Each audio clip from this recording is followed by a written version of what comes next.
Yeah, go for it. Yeah, what were you going to say, Kerry? I was talking about that subject today with a colleague of mine. We were talking about autism. And I said, I would dare say that 99% of the human race is on the spectrum, right? Because no one person is alike. No, not at all. No. Oh, well, that's interesting. Our topic today is going to be working with the light. So we'll just hear some stories from different people and stuff, and we'll just go from there. Are you there, Stel?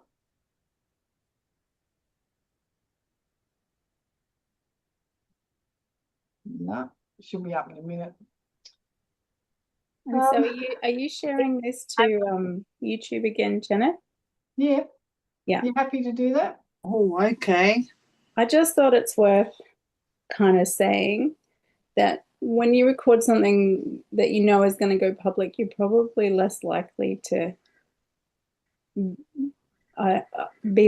you're probably going to be a little bit more filtered in these sessions, but also it's probably a reminder that we shouldn't be telling other people's stories if we're yes, yeah. I'm talking about our own stories. Yeah. Yeah, about that. So, and things that can be it's interesting, like just the different things that happen with each people and the way they go and things like that. So anyway, so who's got a story, or are we going to end up going on to another subject? Where are we going to start? What do you mean by just anything? Stories about the light. Why don't you start, Janet? Oh, okay. Oh, well, just a journey. Like the light journey is so many different things for different people. Mine's been over the years, it's consisted from coming through the other side of some stuff that really brought me down, and I was at rock bottom, and then I sort of found Reiki, working with the Reiki energy, which started me. But previous to that, I'd been doing a lot of stuff myself and hadn't realized it as a younger person. I sort of got my head all the way around it when I started to learn Reiki. So I started learning that energy, and which I found really interesting, because I always found people that I spoke to would refer to Reiki as a blue energy. But when I asked to be shown the Reiki energy, they waited until I was asleep one night, and I was in bed, and next minute I felt this like a grab on my chest. And I wasn't frightened, because the first thing I did was ask myself, am I safe?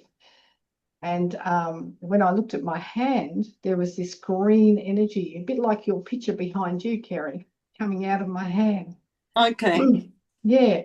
So they showed me that I had the green energy.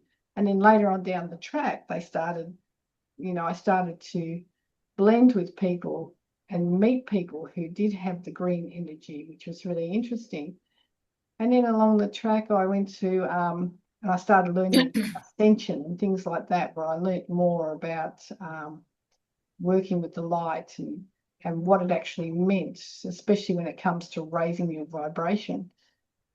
So at that point, you don't realize just how important it really is, because you're working with it as healing. So you're referring to it from a healing point of view. But when you actually start learning from an ascension point of view, you realize that between love and light, it's practically everything. And the amount of light that you have to train your body to take is quite amazing, because people forget that their body's physical and light is vibrational. And when that starts to come in, it can actually hinder your body, because your body can't handle the vibration itself. So you learn over the years of doing these sorts of things to gradually fine-tune your body to this energy. So as you do more and more, your body can actually expand with the light. Otherwise, you get left behind. Does that make sense? Yep. Nicely channeled, Janet. What was that? Sorry. I said nicely channeled. No, I wish. Don't know whether that No, was. it did sound like you were channeling. Yeah, that's part of the experience. Like, it's just amazing the different things and different journeys that people have. And just the things you see. Like, I remember one time I was working with a higher energy, and I had a friend who was actually, oh, she's a bit beside herself. Her baby was breech. And this angel came in. So an angel came in to show us that this baby was going to be fine, you know. And that was a blessing for me, because that was just amazing to actually put this person at ease and just, you know, and have that energy. I'll never forget that angel when it stood before me. It towered over the top of me, absolutely towered. And the first thing it done was go like this and showed me. And it was amazing. I was nearly in tears when it happened. But the funny thing is that it was that interesting that she could feel it too. Mm-hmm. And she wasn't advanced as, you know, what we all are. And she could actually sense it and feel it, which was a beautiful journey for her also. So, Yeah, there's so many different things that can happen. this is Anybody else? true. Yeah. Anyone else want to share? Okay, I did a healing recently with a client who is going through some serious illness. I won't name it. And we were working together, and all of a sudden she goes, "Can you feel that?" And I said, "Yes, I can, certainly can." And when we finished our healing, she said, "Did you see all the angels?" I said, "Yes, all the angels were with us." And I said, "The most prominent one was Raphael, because the green light." And I went, "That's because what they're trying to do is to try and help you unblock what's going on in your body to receive the healing that you can allow it." And she did. It was really a beautiful healing that in the end we spoke about it. And she said, "I got really warm and then I got this color." And I said, "That's true." And she said, "No, talking to me." I said, "That's right. They will talk to you if you're open to it. However, you might get some clients who are actually quite closed down and don't hear them." But on this particular day, we both heard what they had to say, and it was just a beautiful blessing that she received, that, you know, things are going to progress really well for you. And then she decided to talk about it in another group that I belonged to, her experience. And I was quite blessed by that. I felt really humbled by, you know, she was able to receive this warm, loving green light coming through it. Well, that was one of my experiences. Yeah. It's amazing. Like, it's good that we can sit here and talk about this. And if we put it out there, we can encourage more people to come and trust healing. There's a lot of people I find think we're nuts. We've all experienced that.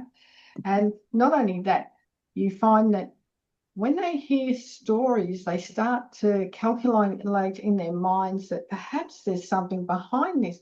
And this is what I'm trying to do, is to help people to realize, especially those who aren't on their track, who aren't on their journey, who just need that little nudge to come forward. And like, if someone watches this and they think, okay, I'm going to look these people up because I'd like to get some healing from them or anything like that, that would be amazing. But I do remember one story I have for you, which would be quite interesting for you, because I laugh if it ever happens to you. I had a lady, oh God, I can't even, she would come in and I'd try and help her, but she was on drugs. And she started to come in and I'd clear her chakras and get her going again. Well, that was good, and she was going really well for a while, but then she started to get addicted to the energy. And she was coming back really weakly. And I had to actually say to her, no, we need to cut this back, because I realized what was going on. And she was coming in to get a fix that she could afford. Which I suppose is lovely in a way, but in another way, she's got to learn to stand on her own 2 feet. Yeah. So yeah, so it's amazing sort of what the different things that happen out there. Well, I bet you Jodie's got some stories. So many stories. I was just like, I think I was listening to what, as you were talking, I was thinking about Stella would probably agree that QHHT sessions can be quite profound, and the people who are experiencing them, it will be a surprise for them that an ancestor drops in or an angel drops in or someone else drops in, and you can always, like, my full body goosebumps when that happens just before they say in shock that something's dropped in, and you're like, yep, I can feel it. I can feel it fill the whole room. So there's been many of those experiences, and but I think the first I didn't. So for the past couple of decades, I've been a research scientist, so I need evidence. I'm an evidence-based human, and incredibly practical. And I was sitting in a meditation at a hall, and that this lady was leading, and it was a guided meditation to meet your spirit guide or someone who was there to help you. And then at the end of the meditation, she said, ask what their name is. And then I just felt these wings wrap around me, and in my ears I could hear wings and feathers rustling, and I got the name Azrael. And that didn't mean anything to me at the time, but I was going through a massive change in my life. And I looked it up. I just Googled it after the session, and I told my mum, I said, I got Azrael, and nobody knew what that was, but I looked it up and it's the angel of death. And I thought, that's terrible. What does it mean? But it's actually an angel of change as well, like of massive change and of supporting change and bringing change through. And I thought, oh, well, phew, that's really appropriate. And then my mum said, I wasn't going to tell you anything because I thought I was going crazy. But she said she felt someone she was sitting next to me, nearly push her out of her chair with a whoosh of like kind of air. And that was around about the same time that I heard those wings. So I thought, oh, that was nice. You know, they know I need confirmation data.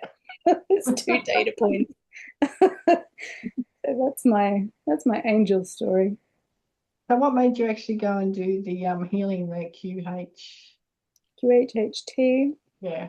I think it kind of popped up in conversation at a circle that I was going to with Stella, and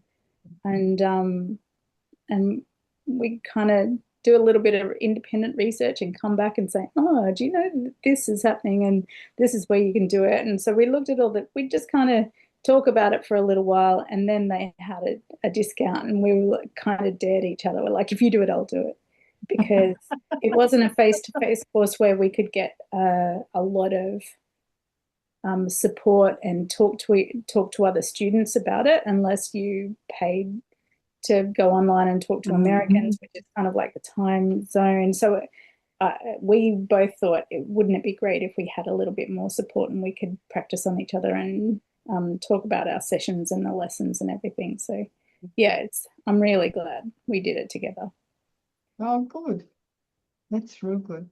So what do you reckon would have been one of the most amazing things that had come out of that for you? Out of the QHHT? Listening.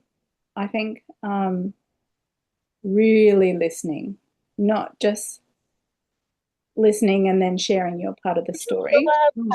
Like deep listening and really being present for people, for hours and hours in a way that I've never done before. I think that was really good for me. Oh, that's good. That's so good. All the games, does it have to say game toss? Stella's and sorry, I'm trying to the boys look like they were falling asleep, but they're still awake, so I might pull myself back on mute so you don't have any background. We went to Wet and Wild, so they're got my they're a bit wet and wild. Yeah. They're tired. Go to sleep, boys, so I can talk. Just driving back. Yeah, that was an incredible experience with Jodie doing the QHHT together. I don't think I would have done it if it wasn't knowing like I could tag team with Jodie and share experiences together. It's good. Yeah. Oh, that's all right. That's good.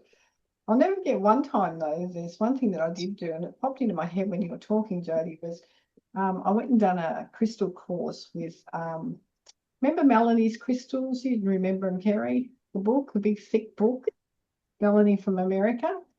They did a course here. She did a course here. She had some instructors, and I'll never forget with the crystals what we did. We did like using the crystals, but using the heartbeat as well. That was just amazing, and that just blew everybody away that done it. And the feeling, like being in rhythm with the crystals and the energy through that heart and just feeling it, it was just, it's very hard to describe that sensation, but it was one of the most interesting things. Yeah, it does feel like an integration, doesn't it? Yeah. Yeah, it's like the waves of the energy that go over you is just interesting. It's like being in a, how can I say, like being in a heartbeat, and you can feel the pulsation going through you, and you just become more alive and energized by that heartbeat and that energy from the crystal itself. Also, when you're doing crystal mapping underneath your client, which is another good tool to use. I did that automatically. I didn't even know about that. I just started doing it. Well, I just think you're kind of guided to do these things. You don't always have to go and sit in class. You know, if you get an inclination or a thought that just pops into your head, that's them communicating with you to go ahead with it. Like, Can you tell us what that is, Kerry? What do you mean by that, Jodie? Crystal mapping, what is that? Crystal mapping is when you have a client and they're already, before they come, you're going to map out your crystals underneath the bed itself. So you might put it into a grid, or maybe, you know, the Tree of Life grid, or you might put it into the flower seed or something like that, depending on the client that you have. Or you might just align all your different chakra color crystals underneath, but you make sure that you have one above them and one below them. I'm not sure if everybody realises that there's a lot more chakras than 7 of them. There's 32. Yeah, well, Diana Cooper, who I followed many years ago. I love Diane. She did 44 chakras, you know, within the system. And she also talked about the grid itself, where you place the crystals on certain parts of the body, which is the meridian points. Yeah. So that way it works as well. I like to use clear quartz when I do that because they're got a lot of energy inside them, and you don't have to worry about what colour to put where. Whereas if you use the clear quartz, because clear quartz is made up of all colour spectrums. Okay, so we use those, and that energizes the points as well. Yeah, I love those, and that's one thing too that a lot of people don't realize, that how the chakras actually, as you ascend, they don't realize how the chakras actually come down into your body, into the Jacob's ladder. Comes down and overlap. I've been getting for a long time now the different colours. The colours are changing. For those that are more advanced, their chakras, and everybody's stuck on 7 chakras. And I just think, come on, guys, start moving forward. This has been going on for many, many years. Yeah. Yeah. I just recently had a conversation with another spiritual group about, you know, you've got your layer of copper down beneath, and then you've got your earth color, and then you have your chakras coming up your legs and into your pelvis, and then all the way up, and then there should be 133 or 142 or something there is within your body, minor chakras. But the ones, because we've got chakras along the base of along the side of our nose, and then we've got them going up our forehead and in the hands and the feet. All over you've got chakras happening all over you, which is understandable because they're the points where all the energy is going to come in, especially the hands and the feet. People go, the feet, I said, yeah, you can actually use your feet with doing, Reiki and healing and stuff like that. Why would anybody want your feet on them? It's because it's a point of entry. And grounding. Yeah. And I realised too that as you open the rest of the chakras up, as you shift, that old saying, as above, so below, people don't realise they think there's only one earth star. There's not. As above, so below. And you have just as many chakras below you as what you do above. And I always work on the ones, most people these days have got two that you can work with and open when you're doing chakra cleansing and clearing compared to above the head. You can actually, most people, the average people might have 2 to 3 above that are starting to open up. But yeah, it's quite, it's interesting. I love doing it. I love finding them with the pendulum, especially the ones above the head. Oh, yeah. Yeah, you get a decent drag out of it when you find them. But yeah, it's interesting stuff. What about you, Rach? Have you got something to say? Well, as far as light goes, the one thing that I keep thinking of is the experience of seeing a UFO with my naked eyes back in 2021. And it only happened for like a really short moment, but it was just enough for me to go, wow, because I'd seen like these tiny little sparks like in the sky and stuff. And from 2020 to 2021, it was like a really crazy time because even though there was like lots of stuff going on in COVID, I was too busy watching the skies. I was like I was standing at my bedroom window at my old house, and I watched this spaceship come in, and then okay, it's there, and then there's a blank space, and then it's back over there. It's like, well, where did it go? There's this space where it just disappeared and then come out the other side, but didn't. It wasn't as marvelous as the one that I actually saw that was like right above my house, and it was as big as a massive football oval. It was an absolutely huge thing. And I remember it was raining that night, and I was standing there just like looking at the skies as I normally do. And then I heard someone say, "Look up." So when I did, I saw this big spaceship up there. And I was just standing there looking at it like an idiot. And it flashed light at me, and it flashed gold light at me, and then it flashed pink light at me, and then it was gone. And I was still standing there for like another 10 minutes thinking I was probably going to come back. I don't want to miss it, so I'll stay here, hoping I'd get a picture of it, but it never came back. But then after that, that's when I started talking light language. Nice. Oh, wonderful. And I was doing it without ever actually realizing it and stuff. And there was like other moments that were like just, okay, why was that happening type thing. And then I heard another voice say, like, stop questioning, just let it go. So I did. Yeah, just go with the flow. Yeah. Yeah. Do you get people Amazing questioning thing you ever. about it? Hey? Do you get people questioning you about the light language? No. Okay, you don't share it with many people? No, not really. But it usually happens, like if I'm in the shower, and like you were saying the other night, yesterday, Janet, I was in the shower actually last night it happened, and I was standing in the shower and I'd bless the water as I always do, and I see like the light coming down, so the water actually changes, and instead of it just being just flat water, it actually becomes activated when you start speaking to it and recognizing that it's a living being. So I'm standing there in the shower and I've said my thing, and then I felt like there's like my husband standing in the corner as he normally does in the shower, and then I felt someone like standing next to me, and then instead of me being in the shower, I was like standing like outside of me, and the other being came through, and I'm just standing there like just watching because like the example you were talking about, like sitting in the back of a car. Yeah. And it felt like that, and this being was coming through, and she was talking. So now I know who she is because I drew a picture of her. Ah. Her name's Laura. Oh, how cool.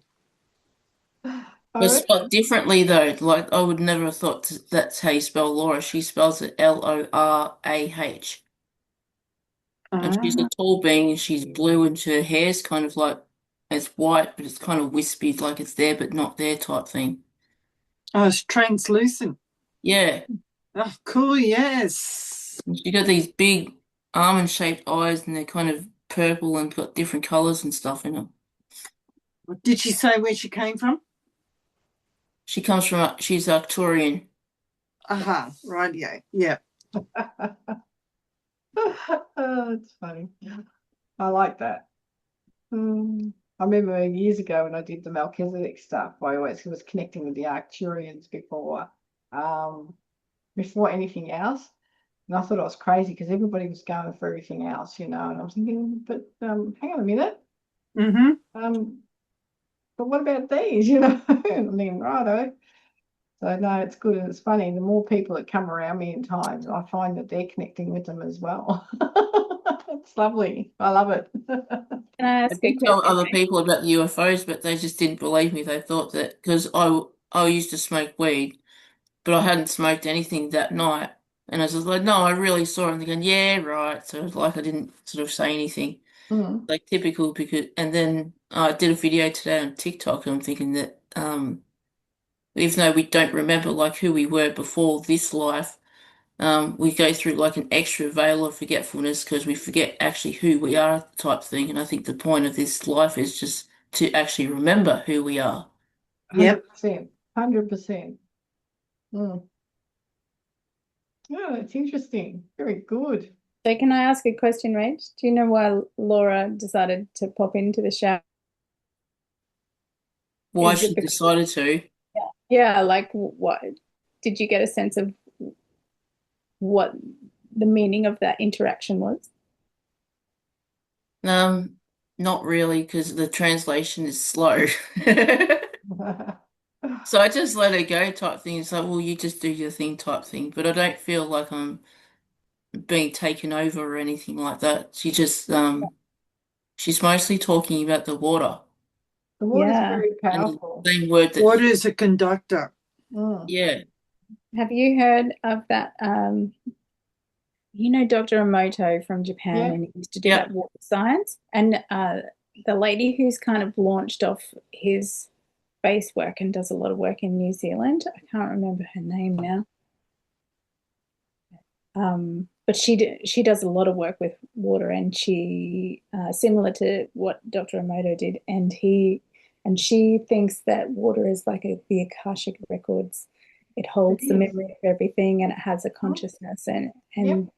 there's more to it, and it's more than just a being. I think the same way that we're more than just a being. But yeah, 100%. Yeah.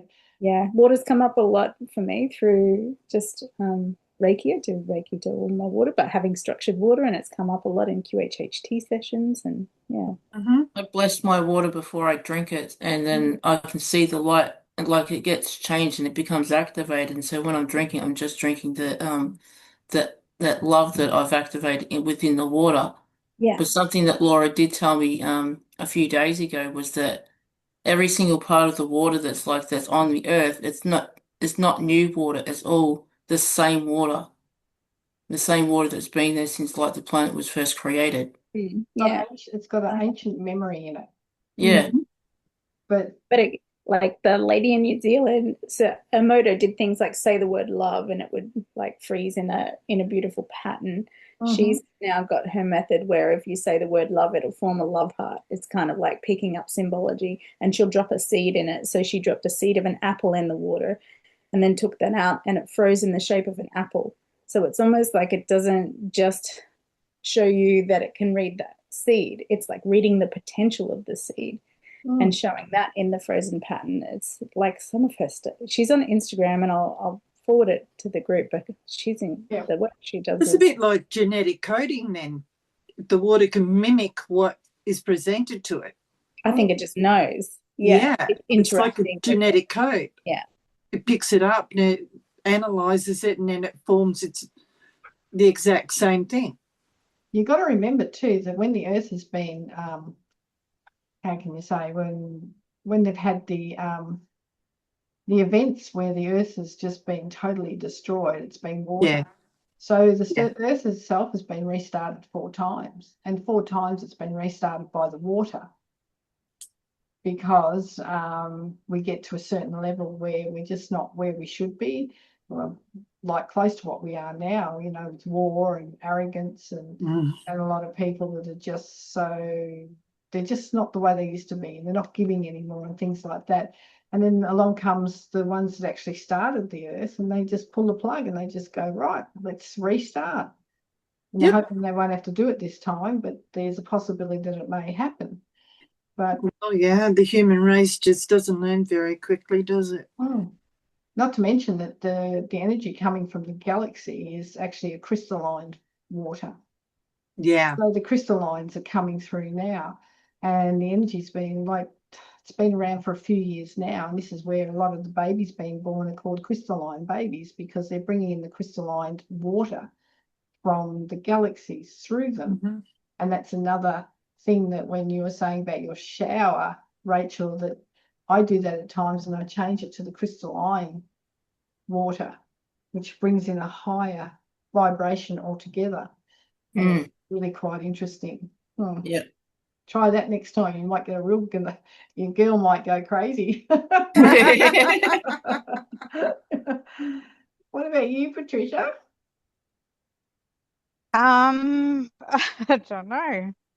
No, I'm just happy to listen at the moment. Yeah. Veda, I'll jump in. Veda Austin. That's the New Zealand lady's name. Ah, nice. Nice. Can't think of anything. Have you done some healings and stuff like that yourself, Patricia, or?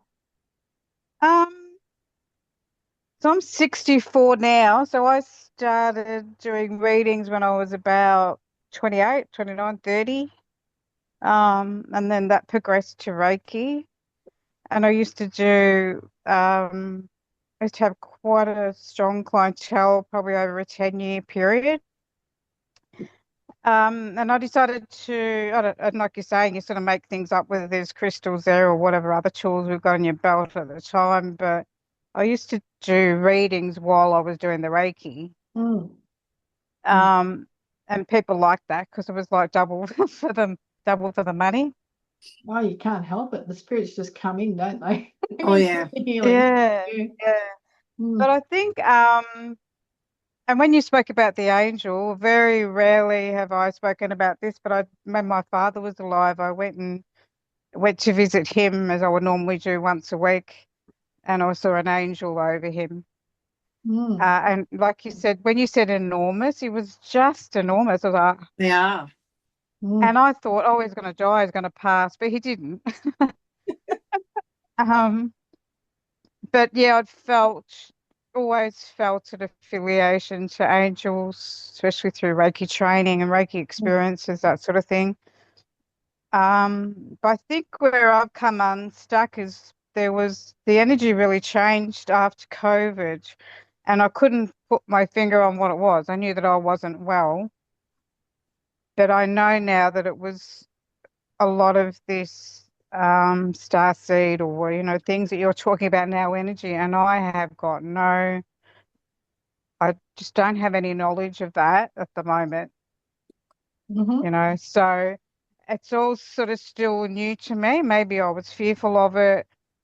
I don't know. Yeah, maybe that's why I was blocking it, but I knew I couldn't be the same anymore. It was just such a totally different energy. Yeah, you don't need to fear it. There's a lot of fear around extraterrestrial because of the governments, and people don't want you to know about these sorts of things. So a lot of people fear a little bit, but don't fear them, Yeah, especially the ones that are coming in and healing and stuff. But just to work with it energetically, like to do, I don't do healings anymore, and I do very few readings, but even that energy's different. I suppose because I'm different.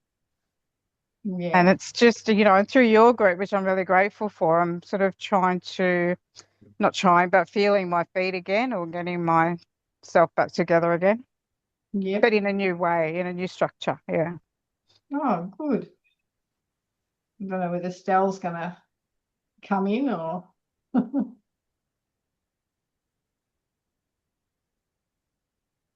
Yes. Hello. Am I here? Hello. You're here. Okay. It's just Zoom has a different layout when it comes through on the mobile phone. It's like you can't just unmute and show you video easily. Yeah. Sorry about that. That's all right. Yeah, it was interesting. So we're talking about the light. So I've done Reiki years ago, and I did it because my husband did it, and I thought I'd tag along and do Reiki, see what it was like. And I did level 1, and I didn't feel like anything changed, or I didn't even do the 21 days that I was supposed to do because I'm really slack with that sort of follow up. But then I did it again, and then I went and did level 2, and I still didn't feel like it was language I could use. But it wasn't until probably, I think, Jody, it may have been the QHHT session that we did together, and I was taken into the earth, went into the earth, then I went out to the dragon planet, and then I saw how they worked with light, this dragon planet, and I saw myself as a hybrid humanoid dragon, and I was doing like alchemy on so the beings would come, like humanoids or ETs they would come to the dragon planet for healing, and I was using my hands and doing like sacred geometry over their body, and I could see the light working through my hands over these bodies and changing or healing their bodies, changing the structure as needed. And I thought, okay, well, that's pretty cool. Like, must be in a parallel life or something like that. I didn't think too much of it.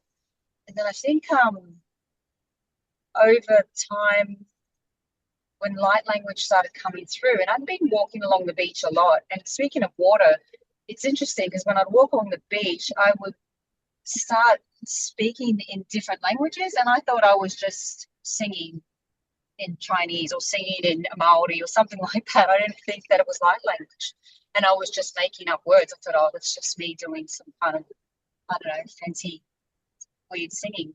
And then I don't know, this just one thing rolled after another, and then it all started coming together that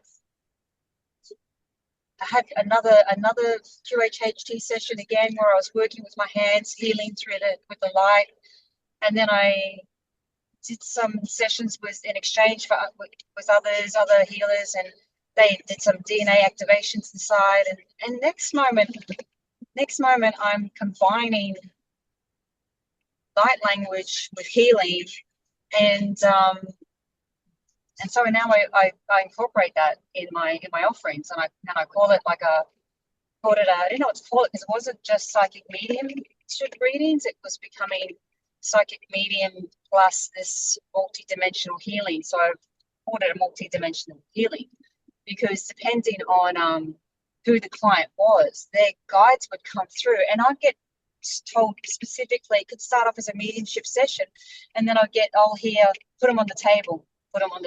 So, okay, you've got to line the table, you got to line the table. And then their guides would come through and they would show me on the body where this client needed healing. And so you literally, it's a feeling of like stepping out of the way, and they just work through. But it's beautiful. It's again, light language with the healing through the alchemy through the hands, and just knowing, I don't know, they know what to do, they know how to clear things, how to restore things. They just know. And it's just so beautiful to experience. Like, you just feel like you're like a puppet master, and you've got the client on the table and all their guides are around them, and it feels like they're on a med bed. and they're just receiving all this beautiful healing. And I play music as well in the background, and all the songs, it's like spirit is talking through the songs as well. So it's incredible. And I'm really loving how these days we can really like mix our modalities up and really give humanity, like give our clients a I don't know, call it like a superseded healing experience. It's amazing when you get yourself out of the way and don't have limiting beliefs, you can do things at a much higher level than going, oh no, the paper says I've got to do it this way. Throw the bloody paper out. I always say, if spirit tells you to do it a certain way, as you said before, they know better. Not us. They do. It's our ego that gets in the way, that tells the spirit that we know better. No, I've always taught that. I've taught that way myself. Like, people say to me, yeah, but you got to do it. No, just listen. And I think that's why I probably didn't feel aligned to Reiki, because it was, for me in my mind, it was like I had to do it this way, and I needed to use this symbol, but I do use symbols now. They give me symbols to use, but sometimes I don't even know what they are, and then I'll look it up and I go, oh my gosh, that's what that means. Okay. But there was something I'd love to share with everybody. In the mediumship circle yesterday, one of the mediums channeled my auntie in spirit, and she was saying that the more we open ourselves up to discovery, to see what else out there, what else could be possible, or like even like having that curiosity about it, the more spirit will show us. So what we think we know now is like just the tip of the iceberg. She was saying, like, there's so much more out there. Just leaning in, having that curiosity, and not being held up by the why or the destination. She said it was remember, we're on a soul journey, not a soul destination. So I thought it's just I thought, that's nice. That's nice to hear, Stella. Yeah, it is. That's always good to hear. Yeah. I just thought that's beautiful, because if we think that what we're doing now is like incredible for us already, there's more. Yeah. Well, that's why I keep saying that, like, mediumship's changing. There's new stuff coming in. I can't tell you what that new stuff is, but I know it's coming because I can feel it and sense it. And even just with the soul-to-soul stuff and things like that, there is so much more coming. And just because we're open, we know it's coming. We can feel it. But it's just a matter of when it actually drops. But it'll drop when you're ready. They're just waiting for us to be ready, and it's just going to be, I think it's waiting for humanity to catch up.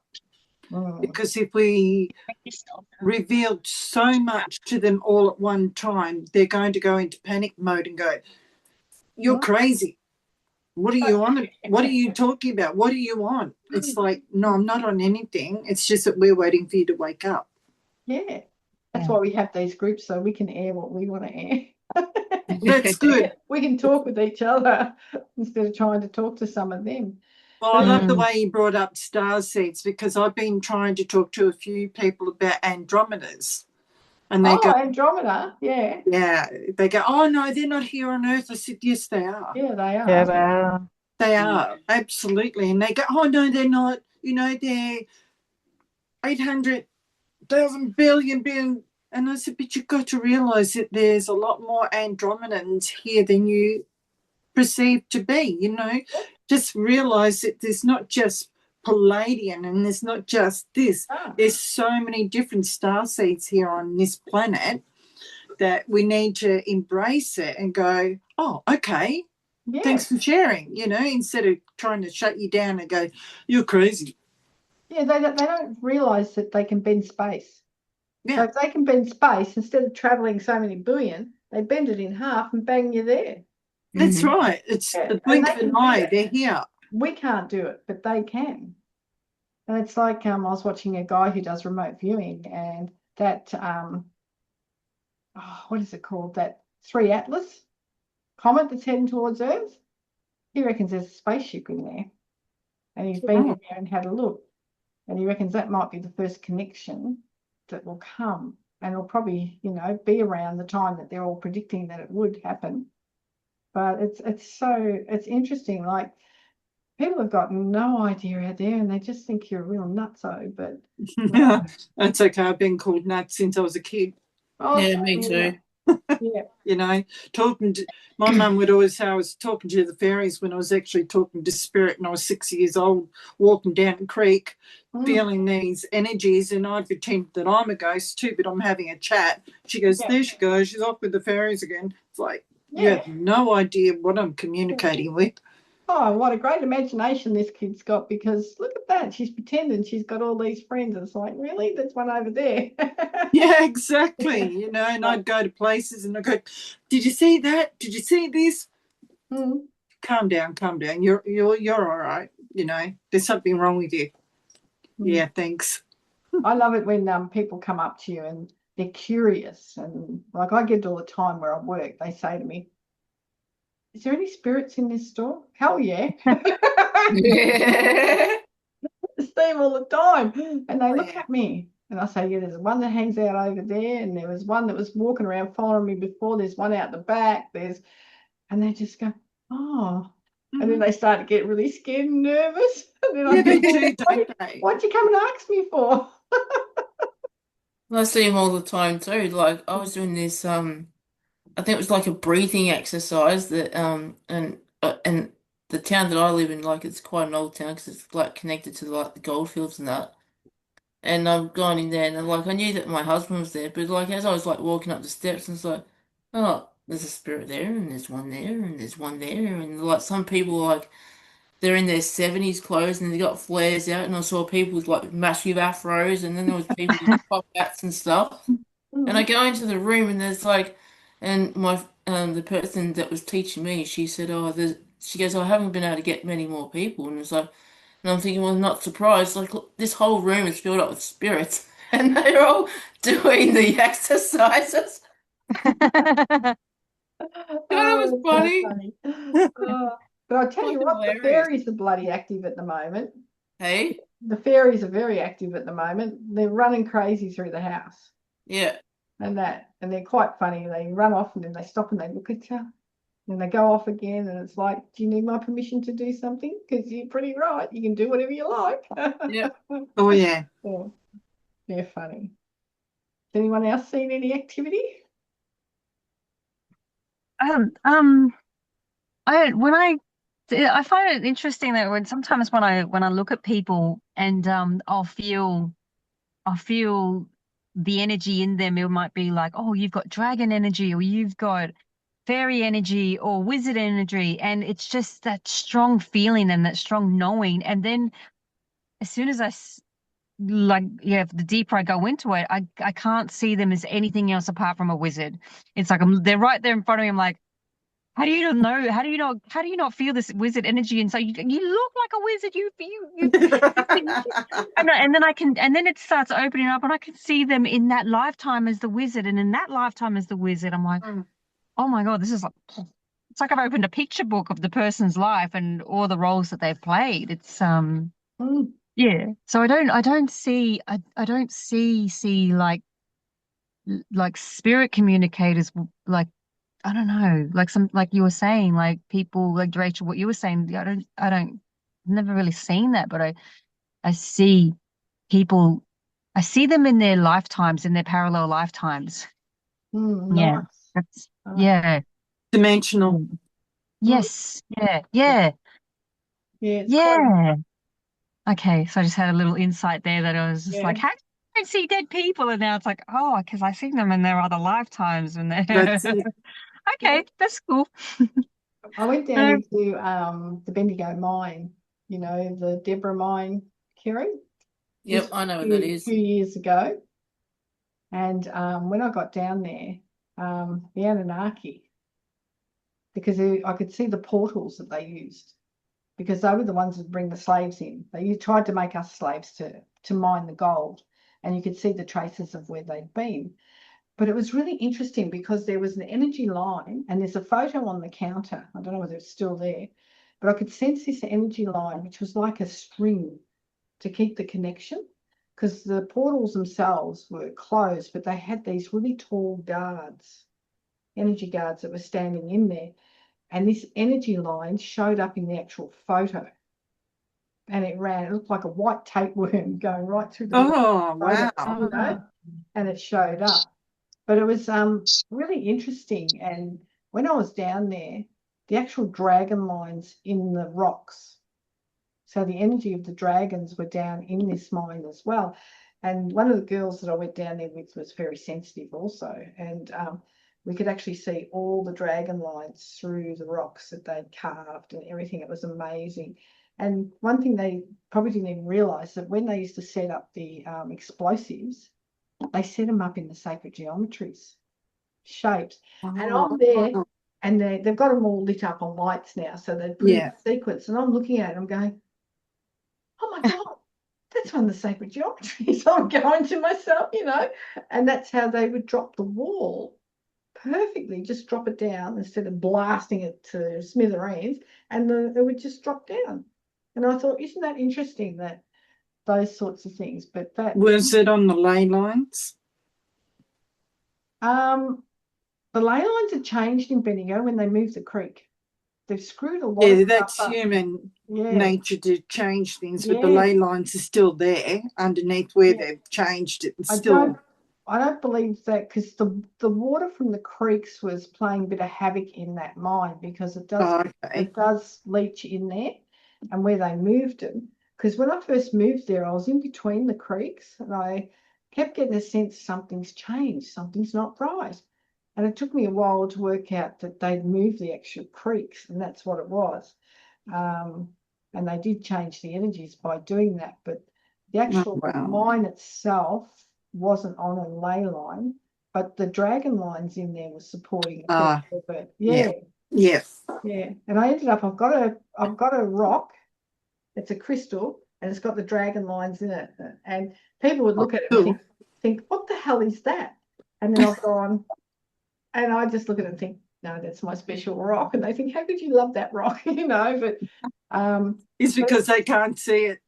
But I also got a message a long time ago that the rocks that had the thicker lines, like the dragon lines, but the thicker lines, that was the lines in the rocks are what they used to use to harmonize. They would harmonize them, and that's how they built the pyramids and everything, because they used the harmonizing energies to lift those heavy rocks, and they would float them along those lines up to the temples and things like that. And they used to work on a certain hertz, is how they did it. And I got that message probably about 12 months ago.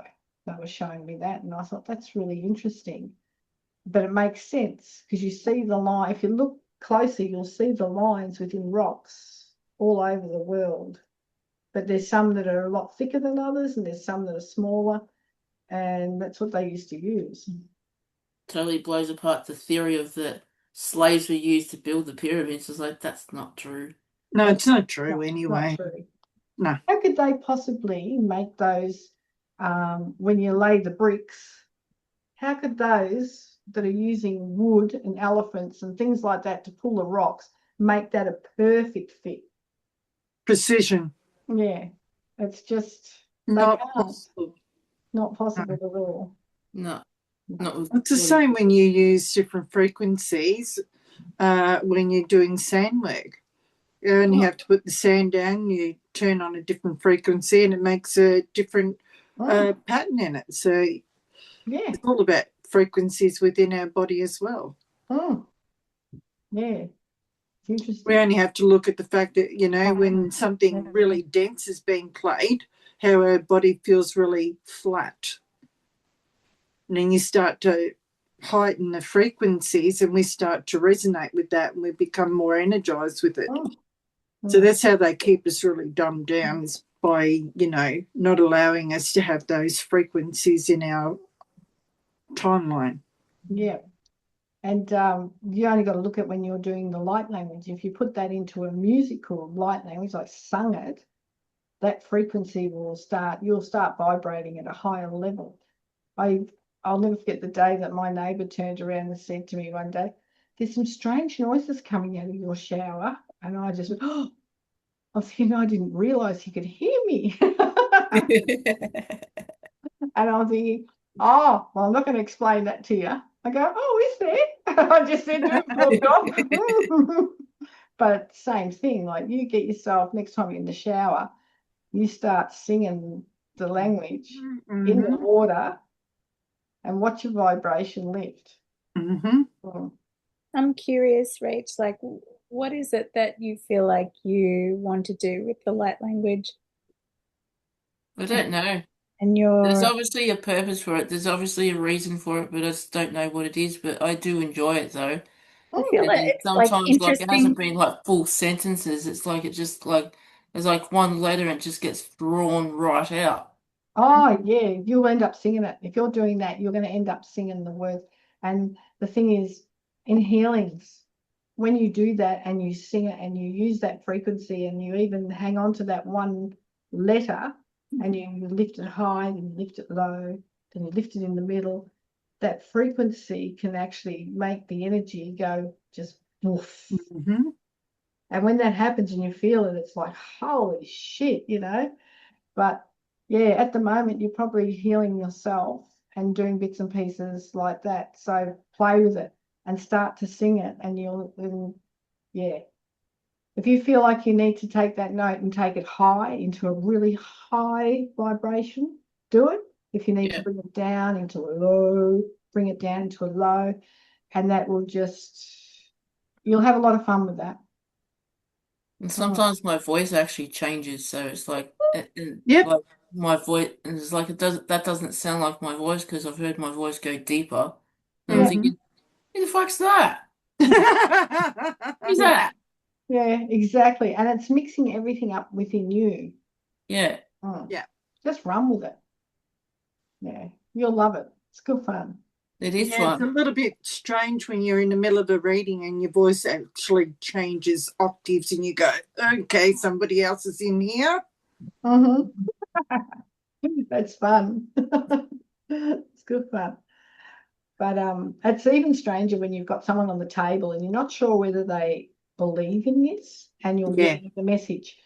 You have to sing the frequency because their frequency needs to change.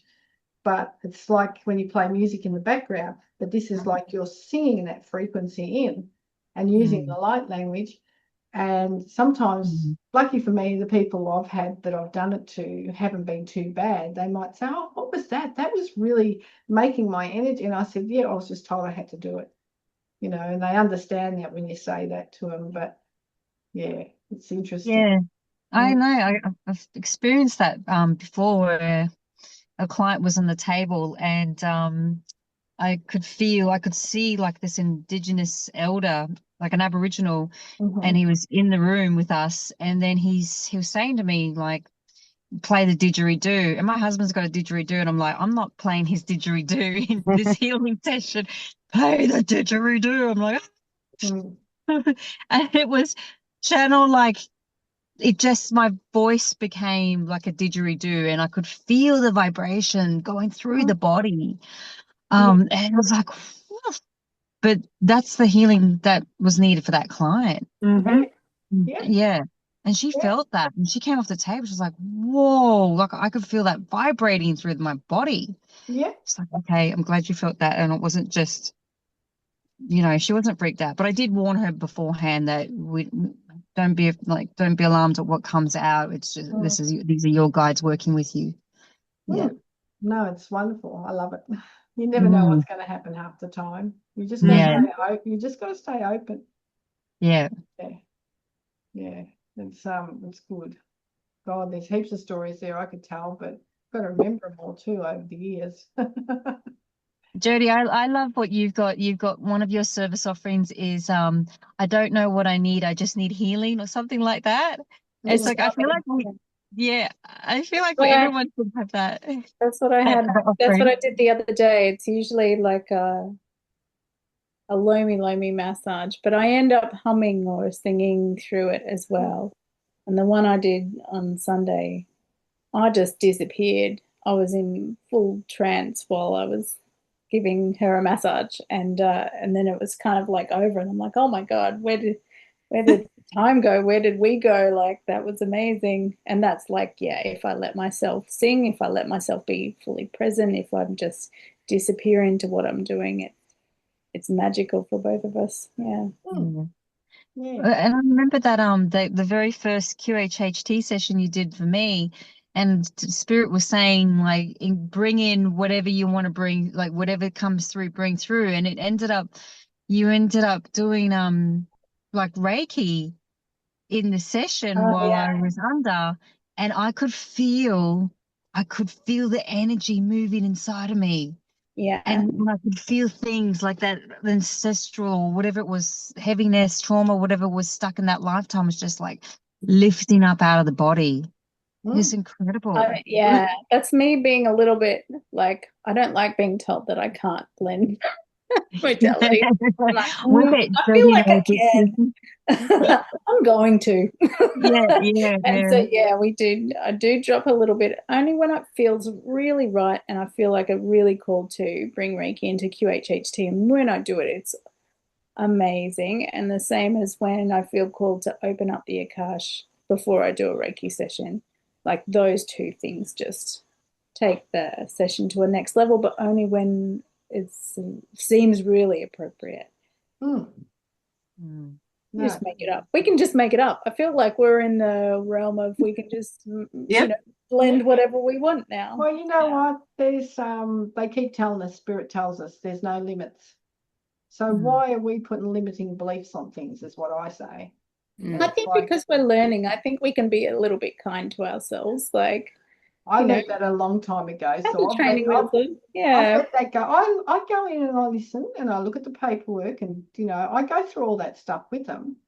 But at the same time, I still know that maybe some of that will happen during the thing, but then there's other things. I'll just follow what Spirit says. If Spirit says, okay, do that, you learn how to do that because I want you to do that, yeah, I'll do that. But if they say, no, throw that book out, we're going to do something different, well, then I'll throw the book out and do something different. But it's all about just getting your tool belt and having it's been fine-tuned. You're tuning into your own frequency of yourself and your guide, and you're allowing your guide to just use you like a conduit. And if they say this is what needs to be done, and you have to go and tap on your client's forehead because of the meridian, well, you go and do that, And if they say to you, well, why did you do that for? Well, it's to help you, blah, blah, blah, blah. I find there's no rules. There shouldn't be any rules when you come to healing. Let's put it this way. When we first came here and we were a higher being than we are than now, we didn't have any rules about how to heal somebody. And yet as we progressed as humans, we started bringing in all these rules. You have to follow this. You have to do that. You've got to do the paperwork. Well, that's not how we worked when I was back then. Okay, yeah. So I've come through many lifetimes. And back then I know that I didn't have to worry about, dotting the I and crossing the T or anything like that. It was a case of, okay, well, we're all here to heal this person that needs it. So that's what we did instead of, I can't be bothered with rules. Sorry, I'm a rule breaker. Don't worry. Me too. I think we all are. That's why we're here. Yeah. Yeah. And you think right back to before the Bible, when actually women were, well, Sophia's the Christ energy, but the people who wrote the Bible, being men, decided we're gonna crucify her and we're going to turn her into a god. But no, I've never met a man who's had a baby yet. It's usually women's energies that have the babies, the feminine aspects, and Sophia was the one who had the universal womb that gave birth to everything. And they decided they were going to cream all us women because basically we were actually the leaders in society then, because we were the healers. We were we were giving birth to the children, you know, and we did all the ceremonies and things like that. And the men, yeah, they were the hunters. So they went out and they hunt. They had a use. They still had to help with growing a few babies and stuff, but then they wanted to take, yeah, Yep. and then they wanted to just take over. So they decided they'd write this Bible, which has got so much missing out of it. Oh yeah, definitely. Much missing out of it. But it's everything that's missing out of it is what makes women more superior than men, believe it or not, in those times. Not that we are, we're pretty much equal with them anyway, but it's what they believed at the time when they wrote it. They believed that we were, and they had to knock that on the head. So, you know, it's a shame because we would have still been doing the same things as we were doing back then. Oh, we're coming back around. Yeah. Now we are, because it's more opened and accepted now, but go back 20 years, 30 years. Oh, yeah. Go back even further. You know, it was all behind closed doors, hush, hush. You know, you can't talk openly about your craft or anything like that because you were deemed as being a witch. Well, I am a witch, actually. I was actually asked recently, are you a good witch or a bad witch? And I wasn't quick enough to say, are you a good Christian or a bad Christian? You know, that's the kind of conversation I get confronted by many people still in this day about, are you a white witch or are you a black witch? I'm just a witch. Yeah. I'm a pagan witch, you know. I love the nature and I work with nature and I do stuff like that. And just baffles me why they still have that mentality today about witchcraft. And it's funny because I was telling these girls that the Catholics, they're actually changed from, they were actually the cult of Amun Ra before they were actually they were Catholics, and still got all the stuff underneath the big church in Rome about all that. And that's why when you finish saying your prayers, it was always Amen, which is Amen for Amun Ra. So you can imagine their faces now if you turned around and you had a Catholic person come up to you and say, are you a witch? You'd say, well, are you still in the cult? Because they are. They just don't.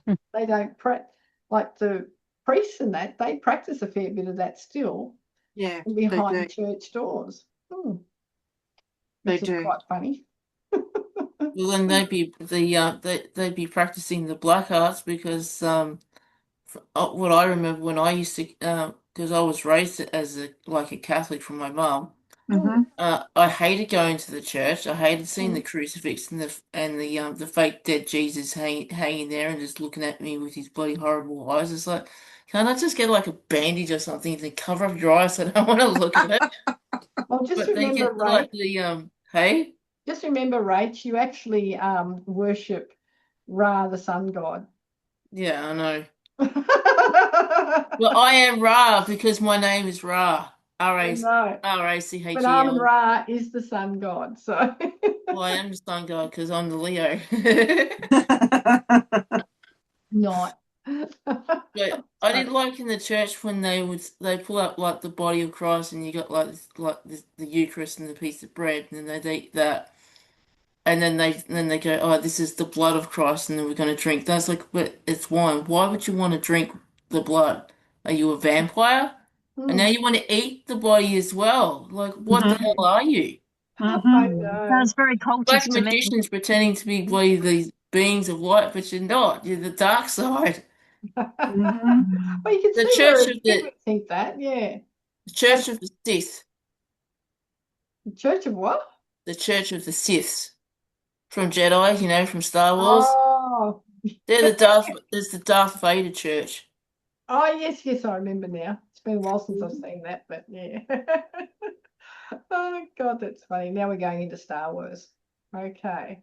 Oh, well, why not? We're all star seeds, aren't we? Yeah, that's funny. I remember having a dream one night, and I know I was on another planet and it was another life. And I remember we were warring, and it had to do with something that I was going through at the time. And I had this dream many times, and I was trying to run to take cover. And I remember that when I come to clearing this out of my psyche, I actually turned around and I faced it, and I ran towards it. And that's when I knew I'd cleared some of the stuff that I was facing in this lifetime. But I remember that warring on another planet so clearly. I'll never ever forgot it. And this was many, many years ago. So I knew it was a past life. And I did a drawing one time, did some psychic art. And I actually drew myself, and my name was called Chinook. Yeah. And I even had little things on there. And yeah, it was really interesting. It is. That time. So you've been through the Stargate then? Yes. That's another portal. We call it the Stargate. But when we go from this dimension, we keep going through different dimensions. We're going through Stargates. We go back to wherever we came from, go there for a visit, and then we come back here and we share the information that we've learnt. And I've been to Arcturia too. That was really interesting as well for me. But what was that like for you? Because I feel like in a QHHT session, I went to a planet which I believed was like an Arcturian planet. But what did you experience when you went there? Well, my lifetime was quite different, and it was not what I expected. I was actually a part of a royal team when I went back there, which was quite surprising. Like you're going, or whether I don't know whether I stepped into another body or what it was. But when I went back there, I was in the royal palace. What did it look like? Do you remember the architecture or the feeling of the place? The feeling of the place was amazing. I was pretty much blown away. It was like polished stone, like crystal polished, you know, it was all polished. Some of it had some, what do you call them, those columns and stuff, but it was very vast. It's not like we live in little boxes. It was right open. Everything was open, and it was all just like energy flowing. It was quite amazing. And that was when I was many years ago, and I did the Melchizedek stuff. But it's funny, to travel through some of those dimensions and things like that, there was a sequence that you use, the Fibonacci sequence as well, to get through the portals. So you can actually, so when you said about Stargates, that's why I giggled, because we were traveling through the portals, and there's certain things you have to do to get through the portals, and certain turns you have to do to get through these portals, get to the next level. That's so interesting. Yeah, sorry. Yeah, I might do those meditations too down the track. So it was very, very interesting. And it was interesting when we hit the dimension where, like, I love this dimension, but I didn't have enough time to stay in there with the herbs. Oh, the herbs, it was just blew me away. We come through one, and then I got into this one, and everywhere they were trying to show me all these different herbs, even herbs I haven't even seen before. And I'm sort of, because I love aromatherapy and I love herbs, but I don't do enough with them. Like most of us don't have the time because I'm working all the time. And I was just fascinated. I could have sat in there for ages watching these herbs and trying to learn about them, but then we'd be off and we'd be into another thing. And it was just because, you know, the dimensions have got 7 upon 7 upon 7, you know, these dimensions to get in the higher levels. So we were just sort of moving through the 7 within 7. Can you see all my herbs up there? Well, the big ones down the back there, Kerry, honestly, they look like you might have a bit of alcohol in them. Well, I'm only kidding. But yeah, no, I love all that sort of stuff. Yeah. And, yeah, so, and that was really fascinating. There's just so much out there for them to show us and to learn. And I think after that I sat down and it was really interesting and I channeled a protection. Oh, I had it actually with me when I was at the festival with you. And I let the lady next to me try some. I should Oh, let you yeah. try some. It would have been interesting to see what your feedback was. And I sat down and I channeled a protection essence. And it takes, you've got to put that over 2 full moons and you put all this stuff together. There's even charcoal. There's rose petals in there.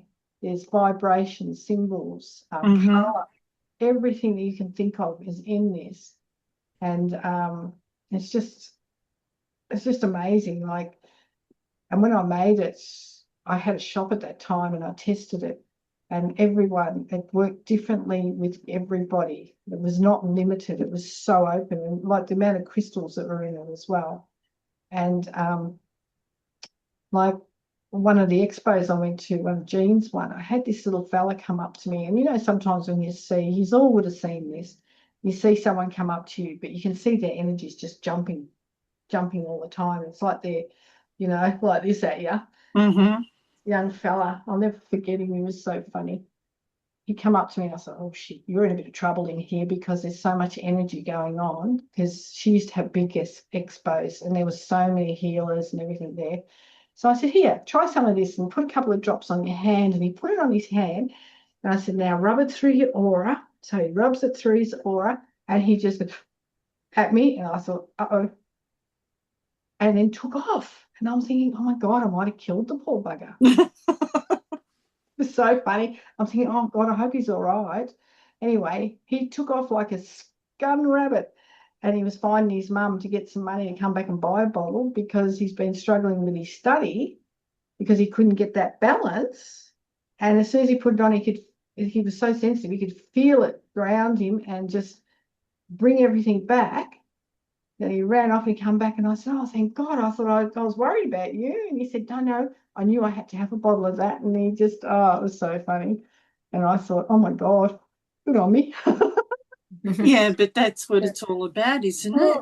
Yeah, but when you first do it and you take it out there and you sort of think, oh, I've just got to see how people react. Yeah. Something brand new. And it's like, and that happens, you sort of think, oh my God, what have I done? You know, it's like, but it was a good outcome. And most people, like even a lady I knew who does hypnosis and stuff like that and sleeping stuff, she got it and she rubbed it on her hand. The first thing she did was go straight down her crown chakra. I just looked at her and I thought, well, that's new. You know, I'm thinking to myself, and I asked her, what are you doing? She said, I don't know, it just has to go there. And I thought, oh, that's interesting. But yeah, so, you know, just making up those things and channeling stuff like that is just, that's fun. It is, especially when you can share it with like-minded people, but there are those people who have not quite reached that point in their life, this life, and you try and share it with them and they've got no idea what you're talking about. Well, I used to use it before my meditation classes and everyone would put it on to, you know, as a protection and grounding and that. And I had a lady who was buying bottles of it and she was putting it on her kids before they went to school. And she said the kids wouldn't go to school without it. They'd be standing like this. Where is it, Mum? Where is it, Mum? And I thought, oh, well, that's fantastic because I love that idea that it was good for the kids. Yeah. You know. Not long ago, I made one. I made a protection oil. Yeah. And I steeped herbs kind of connected to each of the elements, and one for protection, rosemary from my garden, and lots of Reiki, and I think it's got blue lotus in it as well. But I thought I'd mention that because, Rachel, I just sent off your comfrey for your dad's broken arm. Oh. And I threw in one of those protection oils as well. So nice. Let me know what it feels like when you get it. Yeah. Excellent. Thank you for that. Do you remember those aura cameras that they used to have? Well, I can't think of her name now. The lady who used to always colour her hair or in rainbow colours. She was an older lady. She was gorgeous. I was going to do a before and after photo. I was going to get her to take, this is before anybody did all this. I was going to get her to take a photo of the bottle to see the energy, what would come off it. But it didn't end up happening, and do a photo before and after using it to see, get some idea, within the aura, how it would look for normal people to look at. Yeah, we've had some of those type of store holders at the events that do the aura photos. Yeah. Just haven't seen them around for a little bit. Yeah, the lady that does it in Melbourne. Yeah, I priced one of those curling cameras once and got to get them out of America, 10 grand. Wow. Yeah. And I thought, oh, because I got about 4 of those aura photos. I call them spiritual mugshots. Yeah, I've got some too. I can't I help got them all myself. up in a line. Like I got one after my husband passed, and it's like there was lots of blue and green energy, and then there's one photo where it's just all indigo, and it's like, where's me? I can't even see me in there. And then the last one, it's like it's an even balance of purple and indigo and a little bit of blue. It's like, oh, that's cool. The last one I got there's a bit of a story behind this one. I went to the Mind, Body and Soul in Melbourne, and I saw Luca there, who's a shaman. And I knew there was something at this thing, spiritual thing, that I needed to do. And I walked around and I kept coming back to him, and he was offering the smoking, the smoking ceremony, but he also offered the rapeweed ceremony. And that's a blend of herbs that they blow up your nose. And I thought, I've got to do that. So anyway, I did it. It was amazing. And he sat down and he said, it's going to hurt a little bit. And I thought, righto, I'm ready for that now. So he does one nostril and he blows it up there, and it's like, oh, like an instant brain freeze. And then he does the other side. And when he blows it up, the second side, as soon as the brain freeze finished, I felt the energy, my energy. He's chanting at the same time. My energy went from here up, and then it went down right through my body, hit the ground, and then came back up again. And I can't describe the feeling. The feeling was absolutely amazing. And I'm sitting there going, oh my God, oh my God, oh my God. I'm going, because just the feeling of it. And it was amazing, absolutely amazing. But what happened was the next day, a friend of mine wanted to go to the expo in Bendigo, which was on the day after. So I said, yeah, why not? So I got there and I took one of those aura photos. And even the girl that took it, she couldn't believe it, how clear it was. The aura had a gold edging around the edge of my aura, and it was really clear, and you could see like a little bit of violet and purple through it. And she said to me, I've never seen anything like it, but I think it was from the ceremony the day before, and all my other ones is not as clear as this one. And I was just blown away. I looked at it and I thought, oh my God. Because she wouldn't even let me look at it until she kept looking at it for a while herself. And she's going, I can't believe this. I've never seen anything like it. And she's telling me about it. And then she gave it to me. And I thought, oh, I've never seen one like it neither. Yeah. So was that rape? Was that rape that he was giving you? Hape or rape? Oh, it could be rape, but he had it written down like rape. Yeah, that's it. Rapeweed. Yeah, that's incredible because I had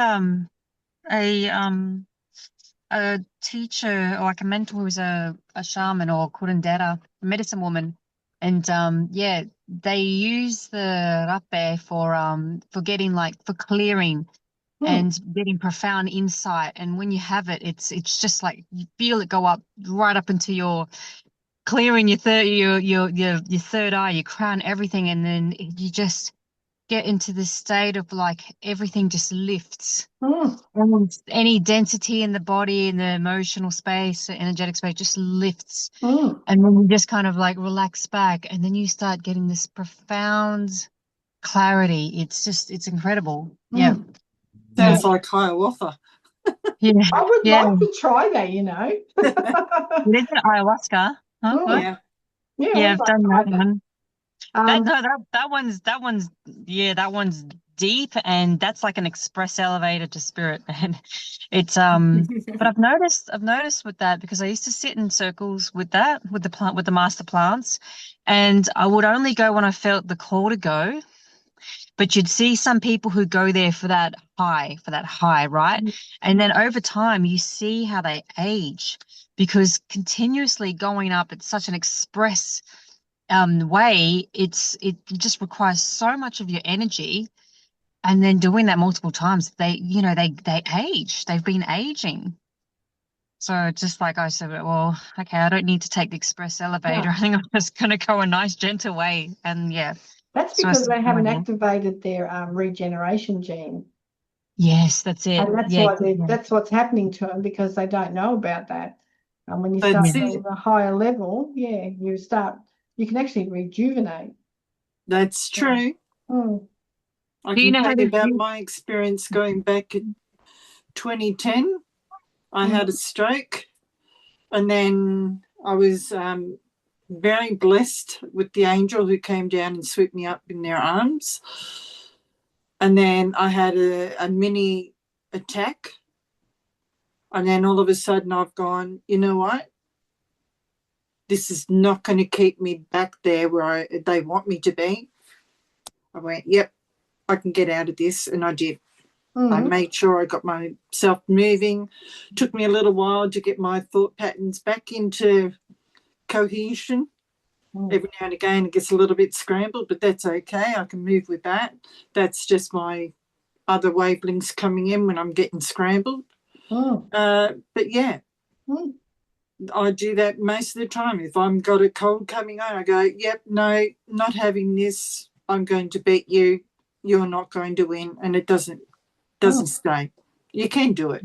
Yeah, you'll do some of that in those meditations that we're going to do on the 31st. We reactivate Okay, that. the reactivation. Yeah, because it's almost like you could put yourself through your own version of a med bed, isn't it? Yeah. Yeah, but you do reactivate your regeneration. Yeah. Well, Amazing. yeah. So yeah, it's quite Yeah. interesting. Well, that'd be great if you're doing that on the 31st. I'm like gonna Well, be. see, I look great for 80, don't I? 800, right? 800 years older. Yeah, I look great for 65, don't I? You do. But you're always wonderful, Kerry. Yay. Oh, well, I think tonight's been really good. We've all just sort of, it was a little bit slow at the beginning because we were all going, oh shit, well, what am I going to say? But but that's all right. That's what happens. So we're trying to do this every 2 weeks, Kerry. And Okay. so you're quite welcome to come on the next one. So I think you've got one on the 23rd something in March, is it? Or every 2 weeks, yeah. The online reading thing. She doesn't know about that yet, so she's using a psychic ability to read our minds. Stop it. Right. I haven't advertised that yet. She knows now. Yeah. No, we do this every second Monday. Okay. We have a mediumship practice every second Wednesday and one on a Sunday, every second Sunday. So cool. Yeah, so you're quite welcome to join us in any of those. I'd like to do that. That'd be nice. Thank you. It'd be lovely to have you and stuff. So has anyone got a topic for 2 weeks out they'd like to talk about? I think it will be revealed in time. Do you reckon? I've got a big long list here. You'll feel it. We could talk about guides and angels and masters or something if you want. Yep, like the work. Sounds good. Yeah. Yeah. Because we tend to go off topic. It's just something to get us started. Yeah. And then we just go off topic anyway. Yeah. I guess it's because, they say, well, you can talk about a structured way of being, or you can just allow it to flow and become Mm. natural. And they'll just channel through anyway, and they'll just talk about what they want to talk about. Yeah. I was just going to say we could get Jodie to open up the Akashic Records and just go from there. Yeah. That sounds Okay. good. You know, there's another option. But yeah, I just sort of put one out there so we've got something to start with. And as you know, we always end up talking about other things, which is great. It's good fun because we don't get the opportunity to talk about stuff like this to other people. That's true. Yeah. I don't have a lot of people around me. I've got a lot of real moguls around me where I work.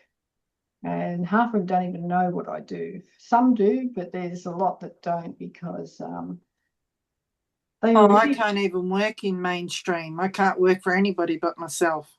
Well, I'm starting to struggle because I've got to keep working on the shop where I work. I've got to keep lifting its energy so that I can go in there. Oh my God. Yeah, I know. But it's something I'm learning, and it's helping me and it's helping them as well. They don't know it, but it's helping them. True. Yeah, so it's an interesting and it's funny because the ones that are really bad are falling away, which is quite funny. They leave for some another reason or whatever, and it's good because then the harmony starts coming back in instead of the disharmony. So yeah, it's quite interesting to watch. And like people, they react to you and they don't even know why they're reacting to you. And it's not as if you've said or done anything to them. It's just they're sensing your energy and they have no idea. Yeah. No idea. I think we've all dealt with people like that. Like, wow. If you only knew, you'd probably be better behaved. Oh God, yeah. Yeah. God, yeah.